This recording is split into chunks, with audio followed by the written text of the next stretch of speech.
Hey, Luke here with a very special guest all the way from Playground Games, art director Ben Penrose. Hey Luke, yeah, it's nice to be here. And we are playing Forza Horizon 2, obviously, which, depending on when you watch this video, come out several days ago, or depending on what part of the world you live in. It's out in a couple of days down here, but it's out now in the US. And the UK. And the UK. Guys, first thing I want to know is, you released the demo a week and a half, 2 weeks ago. The response to that was fantastic. Yeah. Particularly in the comments on the articles on IGN, people were really adoring just how much fun they were having. Now the game's out. What's the feeling? I know you've been out of the studio for a couple of days now, but what's the feeling like having it out and having such a great reaction from players? Well, yeah, I mean, it's amazing. I've actually just been kind of experiencing it via the internet. I haven't had any direct responses from anybody yet, apart from yourself, because it came out while I was in transit on the plane, actually. It's quite some transit, isn't it? Yeah. 26 hours. 26 hours. Yeah, it's crazy. As far away from home as I think I can actually get physically. So.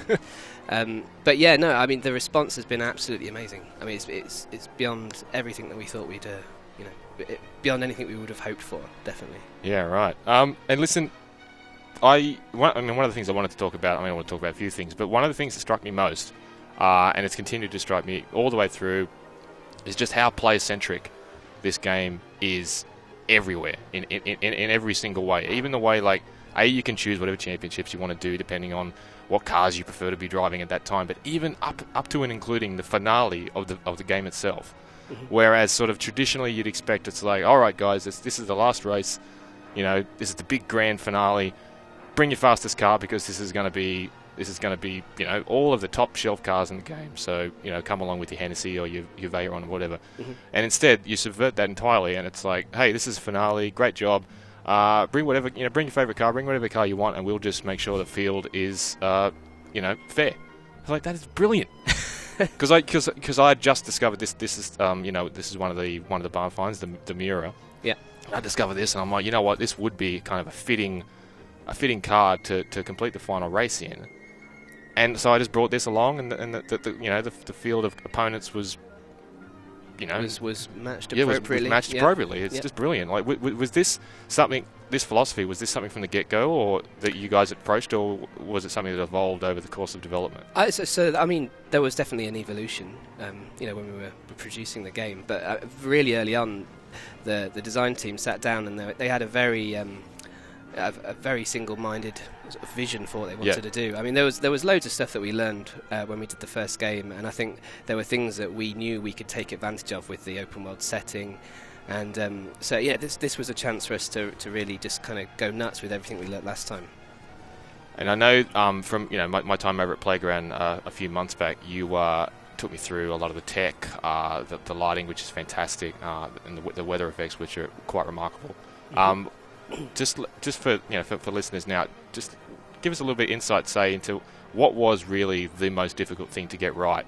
And so when they're playing it, they'll they might spot these sort of elements that you're talking about here, and maybe have a slightly more honed appreciation for just how much effort it took to get some of these things right. Yeah, well, again, there were lots of things we learnt last time during production of Horizon 1, and there were loads of things we wanted to do with the lighting models specifically this time. So actually, just to reference like a couple of conversations that used to happen in the studio on a fairly regular basis was that process that we used to go through of deciding how to set up a sky, how to make all that stuff gel with the environment. And there was a lot of stuff where we'd have particular artists going around and colouring the sky in a particular way. So, they'd literally have to go around and choose the right blue for midday, and it was it's actually something that was really difficult to get right. So originally we started producing this kind of model of Earth's atmosphere to kind of alleviate that headache, and just kind of make the whole process a little bit more smooth. But the other thing that it does, which is great, is it just kind of gives a sense of authenticity to everything, I think, and there's a whole level of believability to the way the lighting kind of interacts with everything in the scene now that is just wasn't there last time, and it's really, really cool.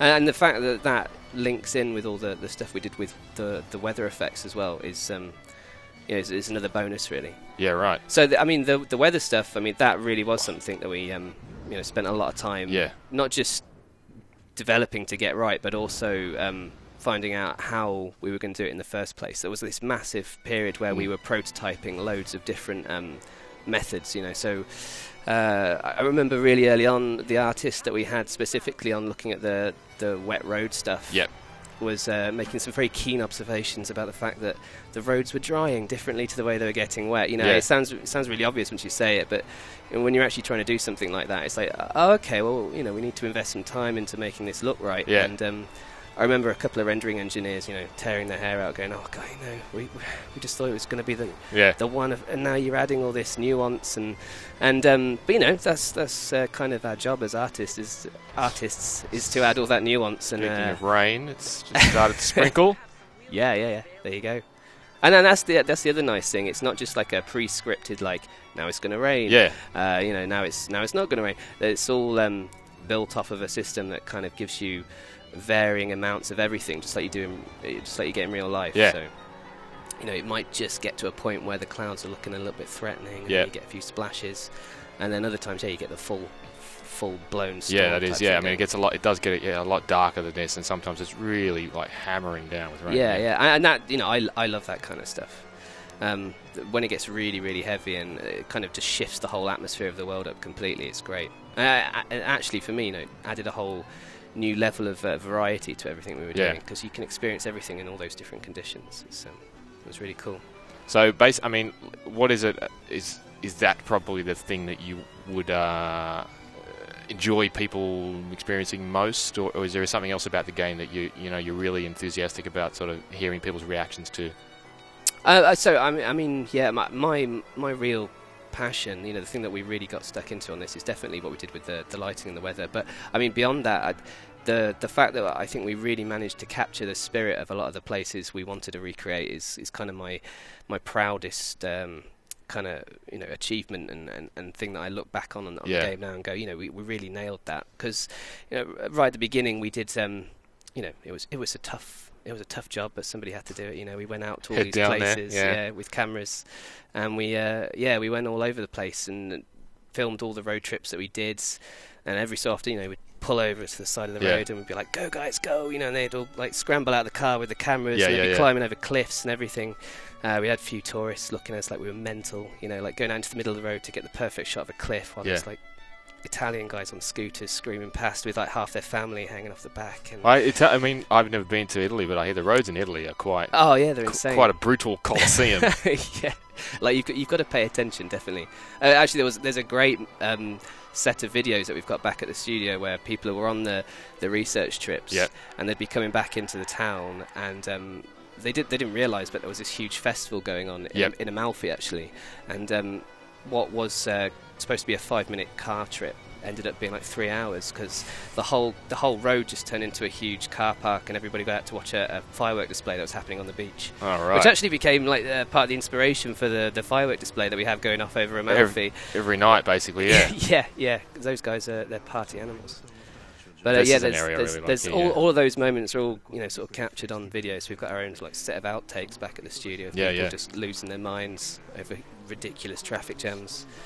I don't know, one of the nice things about producing a game is you can get rid of all the traffic jams. Well, that's true, yeah. Because that wasn't much fun, to be honest. I do like, I mean, as really pleasing as this game does look during the day, I think at night it really sings with the light and the fact that you can just knock down a lamppost and it just instantly darkens the entire area. Yeah. I mean, and just that sort of pop of the fireworks off in the distance, and I think it really sings at night. Yeah, and that's something that was really like made possible this time by the shift to the new platform. We could actually start throwing around loads of dynamic sources for the first time. I had loads of fun with that, and the fireworks actually have they actually emit light. Like on the previous platforms you might just show a nice little effect. But this time you actually get like a pop.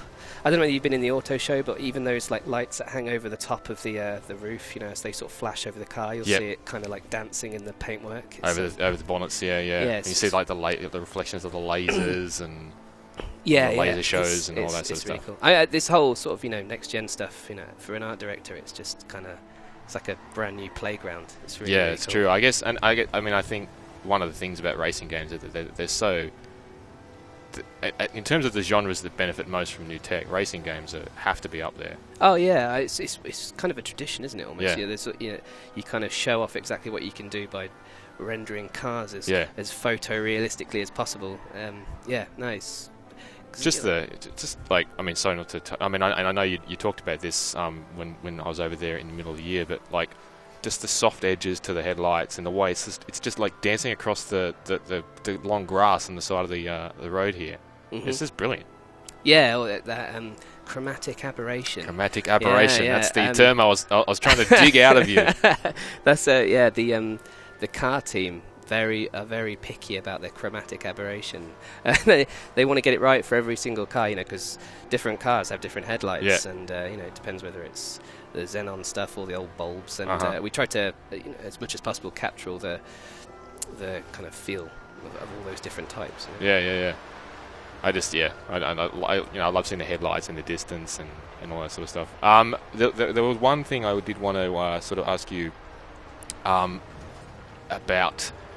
The lack of utes in this game come as quite a blow to me, especially considering I brought it up several times when I was over there. So if there was one thing that you could take home, it's that. It's that. But other than that, very impressive. Very impressive. A lot of fun. Not quite enough utes. Well, that's unfortunately it's not. That stuff doesn't really come into my remit as decisions to be made, but I'll definitely pass on the message. Excellent. Thanks, Ben. I know you've flown a long way just to be here today. I mean, it's really appreciated. I'm sure there's no other reason for you to be down here. But if everything else Forza Horizon, Forza Horizon 2, sorry, you're already in the right place.